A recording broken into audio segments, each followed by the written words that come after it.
கண்டிப்பா யாருக்கெல்லாம் கார் தேவையோ அந்த நிலைமையில இருக்கும் வாங்கி கொடுங்க. திராவிட முன்னேற்ற உறுப்பினருக்கு தேவையில்லை என்று நாங்கள் தெளிவாக சொல்லிவிட்டோம். அது நீங்களும் கார் வாங்கி கூடாதுன்னு நாங்கள் யாரும் சொல்லவே இல்லை. கார் வாங்கிக்கோங்க, எல்லா தொகுதியும் சுத்துங்க. எங்களுடைய சட்டமன்ற உறுப்பினர் இல்ல காரை சுற்றி அது வேண்டாம் என்று நான் சொல்றேன். எங்களுடைய சட்டமன்ற உறுப்பினர் தொடர்ந்து 3வது முறையாக தொகுதியில் நின்று மக்களுடைய வாக்குகளை பெற்று ஜெயிச்சு வந்திருக்கிறார். அவரை பற்றி பேசக்கூடாது. அதே போல இங்க ஒரு கார் ரேஸை பற்றி இங்க ஒரு ஆர்குமெண்ட் வருது, ஒரு பேச்சு வருது. இது வந்து நீங்க அது ஒரு இன்டர்நேஷனல் ரேஸ்.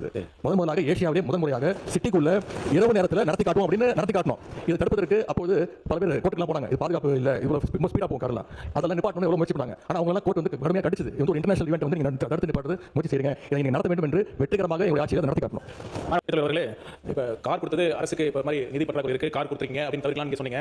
சென்ற ஆட்சியில் நீங்க நிதி பற்றாக்குறை காரணமா தான் மகளிர் உரிமை தொகை கூட லேட்டா ரொம்ப 24 மாதம் கழித்து தான் அறிவிச்சீங்க. என்ன சொல்றேன்னா அப்ப நிதி பற்றாக்குறை இருக்குன்னு தெரிஞ்சோம் அரசு செலவுல கலைஞர் அவர்களுக்கு கடலை பேனா வைக்கலாம்னு சொன்னீங்களே, அந்த திட்டம் மட்டும் எப்படி சார்? அதனால ஒவ்வொரு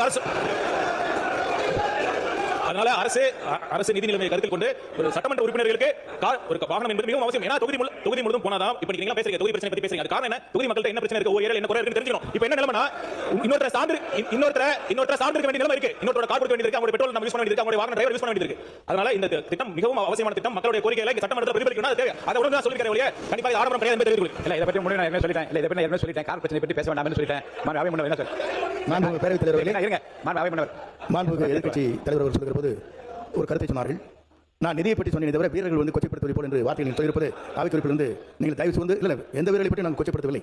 எவ்வளவு நிதி செலவு செய்யப்பட்டிருக்குன்னு சொன்ன இருங்க சொல்லியிருக்கிறோம். நீங்கள் ஆரம்பிச்சு நான் சொல்ல வேண்டியிருப்பா மார்க்கண்டேயன் சொல்லி சொன்னால் எனக்கு இந்த பிரச்சனை வந்து அவர் ஆரம்பிச்சு விட்டாரு.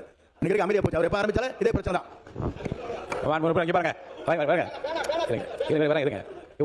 ஒரு நிமிஷம் வாயிலை வடை சுடுகிற அந்த வார்த்தை இந்த பக்கம் வந்தது, அது அவை இருக்கிறது. இவரும் வாயிலை இப்போ என்ன கவலை வந்திருக்கிறது என்றால் சட்டமன்றத்துக்குள்ள எல்லாருமே வாயிலை வடை சுட்டு கொடுக்கிறார். எப்போது நமக்கு திட்டம் என்று காத்திருக்கிற மக்களுக்காக நீங்கள் பேச வேண்டும் நான் விரும்புகிறேன். நான் உறுப்பினர் மார்க்கெட் என்ன காரணம் பேனா இல்லையா, திட்டமே இல்லையா, நான் திட்டமே இல்லையா, அறிவிப்பா வந்தது இல்லையா,